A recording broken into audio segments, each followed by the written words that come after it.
Success and Beyond presents PowerPoint Unleashed, presented by Guy Burns. Having an incredibly powerful tool at your disposal and not using it is like having a stallion that you keep tethered. I guess what I'm saying is this is not your grandfather's PowerPoint. This is PowerPoint Unleashed and ready to run. Let's get started. How you use PowerPoint affects how you're perceived as a speaker. Your audience's perception becomes their reality. And it's up to you to change the audience's perception. One way you can do this is have an opening slide that has some movement. Most people have a static slide, and your goal is to set yourself apart. In this case, I put a swinging lamp in front of a client's logo. This puts the spotlight on them. Did you see what I did there? In the last slide to get movement, I actually use the animation feature in PowerPoint. In this case, I'm using something called a GIF file. It is a small video file that constantly repeats itself and can be embedded in the slide. If you're going to use a static opening slide, one of the things that you can do is use layers and color match the organization's colors. This is more attractive and more professional looking. One way to keep your audience more engaged is to have them actually interact with the PowerPoint slides. Using a tool called add-ins, and in this case an application called Poll Anywhere, audience members can take out their mobile devices and vote on what they see on the screen. As each of them votes, the PowerPoint slides update in real time. This will encourage your audience to stay focused on the presentation because they never know when the next poll is going to be coming up. Several times I've spoken for organizations that simulcast the presentation. In this case, I was speaking in the UK and I wanted to honor the attendees that couldn't be with us. So I created a world map and acknowledged each of the countries that had attendees. In this case, I highlighted each country. I added the country's flag and the name of the country.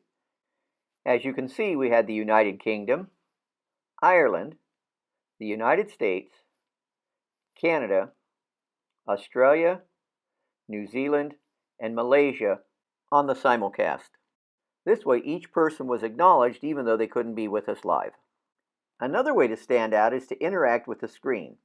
I had an opportunity to speak to 150 high school students in the UK, and football is their favorite sport.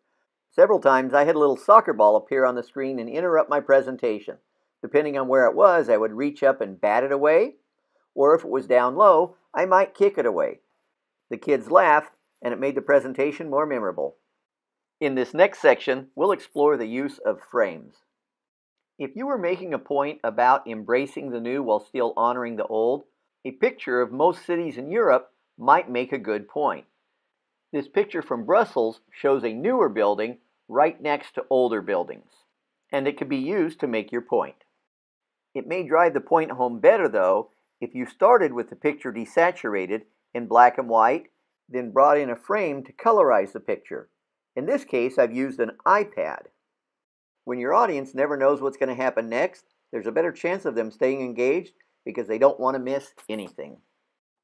One company I was working with sent me the slides they were using for presentation training.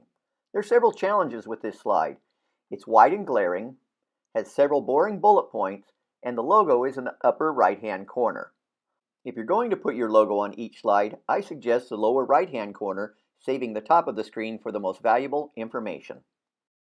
One way to use bullet points is to bring them in an interesting way, and then have a graphic in the background that supports your point. When you're finished with the discussion, bring in your second point, and again, the background image supports your message. Here's another example of how you could bring in the same information. Each point could be brought in as a drop-down. Notice how the background image fades to draw attention to the new information. Each drop-down also has an image to help anchor the point. As they say, a picture's worth 1,000 words.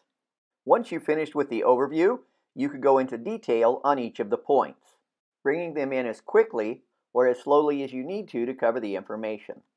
You can then blank the slide once the audience has had time to write down the information and bring the focus back to you. You then bring the slide back up and go on to your second point.